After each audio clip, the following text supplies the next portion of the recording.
25. They pulled up to the valet. Shoyo glanced at Kei and then lowered his gaze. You look beautiful too. I don't think I've said it out loud yet. And even though it's not real, I feel pretty lucky to be your date tonight. Kei smiled. I'm the lucky one. Stay right where you are.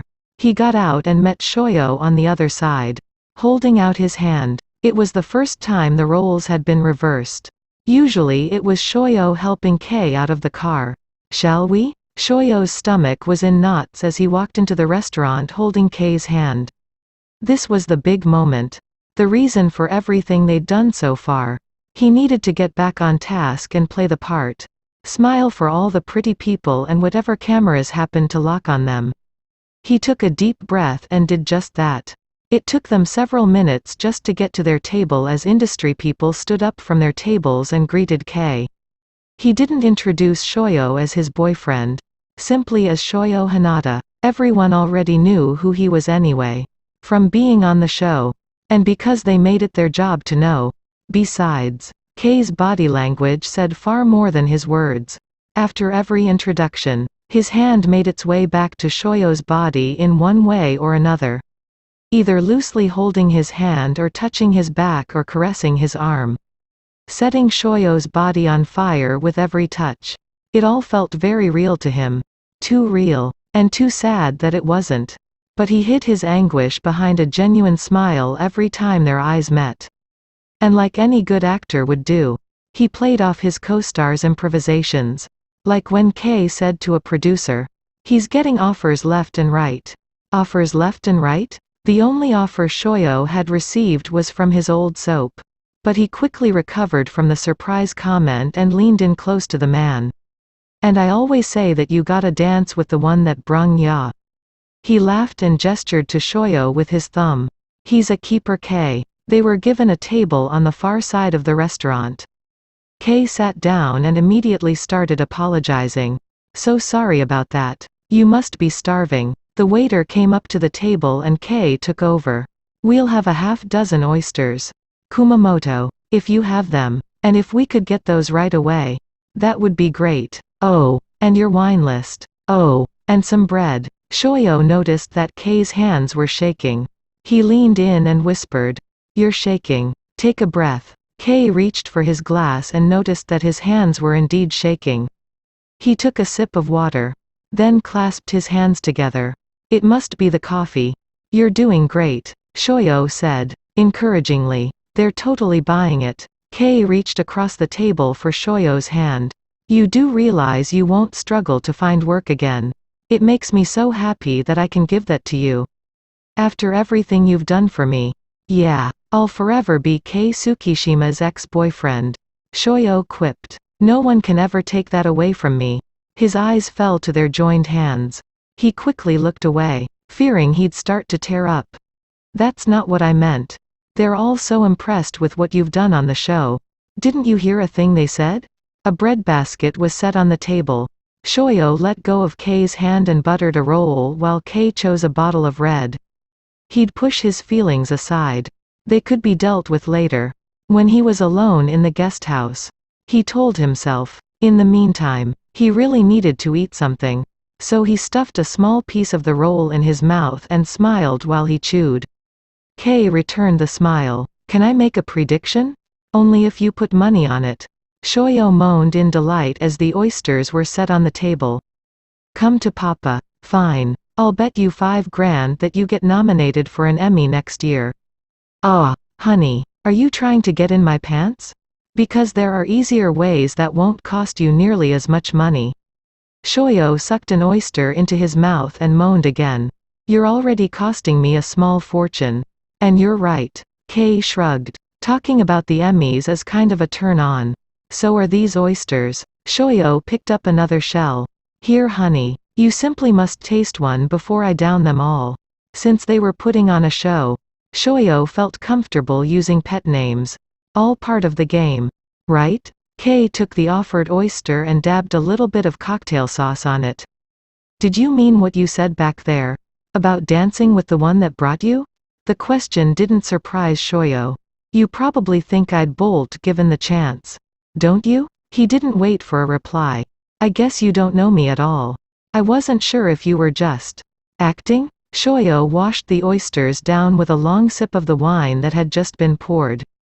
That's what you're paying me for, right? Kei tried to calm his nerves by drinking his glass of wine a little too quickly. He'd just walked through a restaurant full of industry people holding the hand of a beautiful man. He'd just come out to the world. And that world was now coming at him a little too fast. He wanted time to absorb it all. He wanted time to enjoy the moment. He wanted to go home and sit with Shoyo and talk about what it all meant. He was just about to ask if it would be okay if they left after the oysters when Shoyo's eyes bugged out and he whispered, "Well, I'll be goddamned." He stood up and said, "Jean Strong, how good to see you again. Shoyo Hinata, you look stunning this evening." He rested his hand on Shoyo's waist and turned to Kei. "How are you, Kei? You're looking well. Just well? Not stunning?" Kei chastised himself for thinking that and then stood up. "I can give you a hug this time, Jean. No cast in the way." Jean accepted the hug and kissed Kei's cheek. "You really are looking great. How's everything going with the rehab? Are you riding again?" "I tried," Kei said, being fully honest. "It was too soon." "Ah, well, I've been there. Take your time. You'll get there." Jean glanced at the table and grinned at Shoyo. "I see you got the oysters you'd been craving." "I did, finally. You should have called me. Did you lose my card?" Jean reached into his very expensive-looking black suit with the velvet collar and pulled out another business card. "I'm giving it to you again. And this time you must call me. We're in development on a new series and I think you'd be a perfect fit for the lead." He glanced at Kei again and then back to Shoyo. "I have to say, that scene on Leo's Appeal?" He made an exploding gesture with his hands. "Hottest sex scene on television. And seriously, Shoyo, call me." He turned to Kei and kissed his cheek again. "I have to run. But let's have lunch soon." Kei nodded. "Yeah. Good to see you, Jean." They both watched him leave and then sat down. Neither of them saying a word. Kei finally broke the silence. "You should call him," he said, not sounding very convincing. Shoyo gripped the card between his fingers. Staring at it. "You should call him. Set up that lunch date. After tonight, everyone will know you're gay. Right? Including your crush. First of all, he's not my." Kei stopped himself. The truth was, he'd always had a crush on Jean Strong.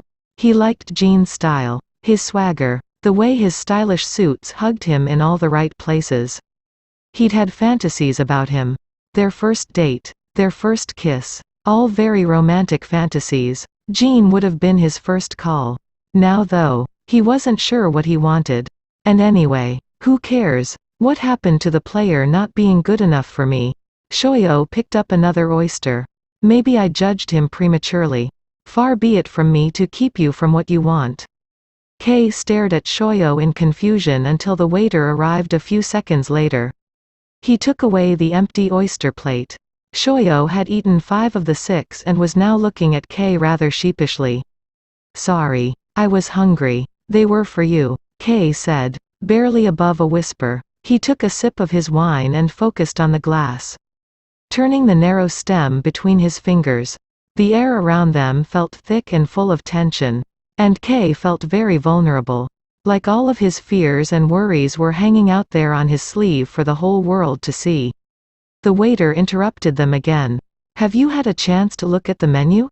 Neither of them had. "I seem to have lost my appetite." Kei took another large swallow of wine. It was strange, because the last time he'd seen Jean, he'd lost his appetite then as well. What was it? Was it having Jean and Shoyo in the same room, breathing the same air that made him feel nauseous? Or was it just seeing Jean? Did he really have that much of an impact on Kei? It was a silly crush, for God's sake. Nonsense. Shoyo picked up the menu. "I'll order for both of us. Something easy on the stomach," Kei gently requested. Shoyo perused the menu. He pointed at some sort of nouveau mac and cheese. "We'll have one of those and also the soup of the day and a salad for me. And more wine." Kei lifted his glass to the waiter. Shoyo looked at the business card sitting by his plate. "It was my dad who taught me that saying about dancing with the one who brung ya." When I got offers from other soaps, other networks, he told me that as long as Light of Day wanted me, I should be true to the character they'd created for me. That it would pay off in the long run. He shook his head, remembering their conversations. He was so upset when they fired me. I think he regretted his advice.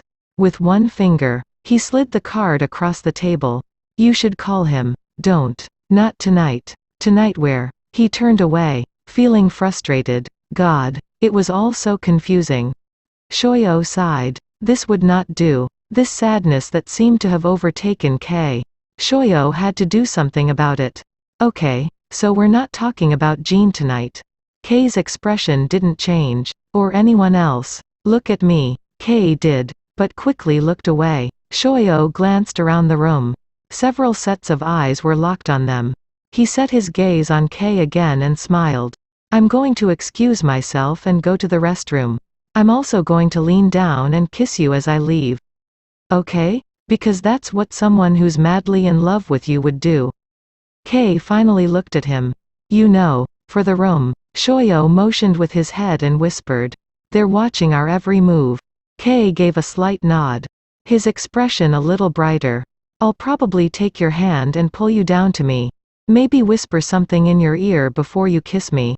Perfect. Your eyes should stay on my ass as I walk away too. You know, because my ass is pretty great. Kei chuckled, the light returning to his eyes. I can't disagree with that. Of course you can't. You also can't deny that you liked gripping it with both hands during that love scene. Kei gasped. I did not. I was wearing a fake cast. How could I possibly? Second take? Shoyo raised an eyebrow and gestured with his hands, making a squeezing motion. Tight grip. I'm going to stand up now. Ready? Kei leaned back, letting his hand dangle off the arm of the chair. Ready to take Shoyo's. Action baby. Shoyo slowly stood up. Kei's eyes traveled down his body and then back up. Shoyo casually stood next to him. This is where you take my hand. Kei did just that, pulling Shoyo down to him and whispering in his ear. You're by far the most gorgeous man in the room. Shoyo pulled back and smiled. Their noses almost touching. Second most. He leaned in for the kiss but pulled back again, his eyes falling to the floor. Sorry, he whispered. A kiss landed on Kei's forehead and then Shoyo was off, hurrying to the restroom. Get your shit together. Shoyo stared at himself in the mirror. He couldn't do it. He couldn't kiss Kei and not fall apart. Or worse, convey everything he was feeling with that kiss. A fake kiss? Fucking impossible at this point. He was too far gone. Where was that facade? That armor made of cynicism and sarcasm that he wore so well? A tear fell from his eye and made its way down his cheek. Shit. He hastily wiped it away and closed his eyes, taking in several deep breaths like he'd learned from those yoga videos. He needed something to be angry about. He could hide his true feelings with anger. But nothing came to mind. And then it came to him like a flash and he narrowed his eyes at his reflection in the mirror. He wasn't good enough. He wasn't Jean Strong. Yeah, he was good enough to be the fake boyfriend. Good enough to be a love interest on TV. But when it came to real life, Shoyo Hinata wasn't quite good enough for Kei Tsukihina. He sucked up his emotions with a deep breath and patted his cheeks with a wet paper towel. Then headed for the door. Sorry. That kiss was an epic fail. I'll do better next time. Shoyo slid back into his chair. Who's that chick who can't take her eyes off me? Black sweater at your 4 o'clock. Huh? Kei had already finished another glass of wine. Oh, I dated her a few times. It was years ago. Apparently, he had thought nothing of the second non-kiss. If it bothered him, he didn't have a chance to say so because the waiter arrived with their meals. Shoyo looked at the salad sitting in front of him and frowned. On any normal day, a spinach and strawberry salad with warm goat cheese would have seemed downright decadent. But somehow it lost its appeal when sitting across from a macaroni dish that looked like it had been prepared by Jesus himself. Kei gave the first bite to Shoyo. I'd love to share with you. Shoyo took the bite and covered his mouth. Oh my god, that's good. Kei took the fork back. I can't wait to taste it. He took a bite and moaned. You're right. He pushed the plate into the middle of the table. You're a good friend. Shoyo picked up his fork and took another bite. Yes, I am. Kei reached across the table and set the salad aside. And good friends don't let their BFFs eat salad when there's mac and cheese on the table. BFF? Is that what I am now? Better than nothing, I guess. Shoyo thought to himself. Kei picked up his glass of wine. Here's to my best friend. Shoyo Hinata. Good God. Shoyo picked up his glass and smiled. Best friends. After dinner, Shoyo stood in front of the restaurant, waiting for the valet. Kei came out after having used the restroom. I can't drive, he said, slurring his words and wobbling. Shoyo took hold of his elbow, steadying him. I know, I'm fine to drive. He'd stopped after one glass of wine when he noticed that Kei was on his third. So much for getting drunk. But it was probably for the best. He didn't need to drunk text his best friend in the middle of the night, professing his undying love. Just the thought made him cringe. Note to self. Stay sober for the next 20 years. There's a camera across the street. Shoyo was getting good at spotting them. Kei stepped closer and put a hand on Shoyo's waist. Maybe you could hold me and whisper something sweet in my ear. Shoyo smirked. Or you could just pretend I whispered something sweet in your ear. Like any good actor would do. Kei shook his head. Nah, I'm going to need the real thing so I can react properly. Fine. He wrapped his arm around Kei's shoulders, leaving one hand on his waist. How's this? He whispered in his ear, if there was music. We could dance this close. Kei closed his eyes and put his hand on Shoyo's shoulder. Do you like to dance? Mr. Tsukihina? Slow dance? Shoyo asked, keeping his voice low. Yeah, I do. Shoyo turned and let his lips caress a warm cheek. Save a dance for me then. He wasn't sure what he meant by that. The words had just slipped from his mouth. Good thing Kei was just this side of drunk. Kei's head popped up. Oh, there's a song I really like. I mean, it's silly, and so cliched. How many weddings has that dumb song been played at? Shoyo didn't want to know. It would be so much better to never know. But he couldn't help himself when they got in the car and closed the doors, shutting out the world. The silence was deafening for a moment. What's the song? Kei chuckled. It's just a stupid love song show. A first dance song? Yeah. Kei looked out the side window. But I would never actually play it at my wedding. Why not? If you love the song. Who cares what other people think? I chose it when I was a kid. It's silly. Let's go. Shoyo turned in his seat. We'll go. Right after you promise me that you'll play that damn song at your wedding. Kei turned and shook his finger. Don't even try to pretend you're some hopeless romantic. Shoyo Hinata. I know better. Shoyo ignored the comment. Promise me. We're not leaving until you promise me. Kei threw his hands in the air. Fine. I promise. Okay? Okay. Satisfied. Shoyo put on his seatbelt. Since I'm your BFF now, I'll probably be there at your Tsukihina strong wedding. I'll be the fucking best man or something. Kei cracked a smile. I'm not marrying Jean Strong. Dating. Maybe. I don't know. We'll see. He turned to Shoyo again. Would you really be my best man? Shoyo rolled his eyes. Do I have a choice? I mean, I've never really been someone's BFF before. But I think it's a requirement. That. And taking you to Vegas for your bachelor party. Chippendales. Or some other nonsense. I think it's best that you not stress about it. Marriage isn't really something I want to do again anyway. What? They stopped at a light. Shoyo's eyes firmly planted on Kei. What the fuck are we doing this for then? What do you mean, this? Shoyo waved his hand between them. The fake boyfriend thing. Coming out. What's it all for if not so you can find the love of your life? Kei shrugged. It doesn't mean I have to marry him. Shoyo's mouth hung open. Yes, it does. No, it doesn't. Someone honked their horn when the light turned green. Shoyo focused on the road. But his head was slowly shaking in disbelief. What is your problem? You said yourself that Tobio is the love of your life. But I'm pretty sure you never bothered to marry him. Kei was right. Something had always held Shoyo back from ever mentioning marriage with Tobio. But he wasn't going to admit it. He's young. He wasn't ready. And that's for the best. Right? Since he broke up with you anyway? Why go through an ugly divorce? Kei waved his hand in dramatic slow-mo. The words ugly divorce seemed to take a bit too much effort to pronounce. Fine. Shoyo turned on some music. We just see it differently. That's all. And I think you're a little drunk. So let's just listen to some music. It goes both ways. You know, if you have a wedding one day, I'll be there, standing next to you, as your best man, if you want me to. Even if it's what's his name you choose to marry. Really? Kei was definitely drunk. Sober. He would never agree to such a thing. Even if it's Tobio I marry? Kei offered his pinky finger. Pinky swears. Pinky swears don't really count when you're 3 sheets to the wind. Woo? That's so not true. Show. They should especially count when your best friend is drunk. Shoyo pursed his lips together and silently giggled. Kei came out of the bathroom and staggered to his bed. Luckily, he still had his robe on. But he didn't waste any time ditching it before he got into bed. I drank too much tonight.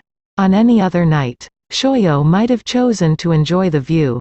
But with Kei being inebriated, it felt wrong. He turned away and waited until he heard Kei sigh in relief as his head hit the pillow. He sat on the edge of the bed. Do you want me to stay in the guest room so I'm closer? Kei closed his eyes. No, I'll be fine. His hand landed on Shoyo's leg. The edge of Shoyo's shirt rested on his hand. You looked really cute tonight. His fingers played with the edge of the shirt. Shoyo could do nothing but silently watch. Show? Yeah, babe? Shoyo cringed. Once again, the truth came spilling out before he could stop it. Kei opened his eyes. I like it when you call me that. Shit. Shoyo thought. Oh, I have all kinds of little pet names for you. Mr. Fancy Pants. Mr. OCD. Mr. Pain in my ass. I could go on and on. Kei rolled onto his side. I don't have OCD. Yes, you do. But let's not fight tonight. Not after that lovely meal. I'm just very organized. There's a big difference. And I don't call you Mr. Throw Shit anywhere I please. Shoyo laughed. Okay, you got me there. Kei smiled proudly, his hand still on Shoyo's thigh. Did you know I came bursting out of the closet tonight? Yeah, I was there. Remember? He'd never seen Kei quite this tipsy. It was kind of cute. Oh, yeah. Kei flopped onto his back. The not really a kiss. Kiss. He abruptly sat up on his elbows. Twice. Why did you not kiss me? Twice? Shoyo urged Kei to lie back down with a push on his shoulder. Then he ran his fingers through his hair, knowing that would relax him fairly quickly. We've kissed on the set several times. It's not like you don't know what it feels like. Kei closed his eyes. I know what Colin feels like. Leo likes Colin. Yeah, Colin likes Leo too. Kei's breathing deepened. Shoyo kept running his fingers through his hair until he was sure he was asleep.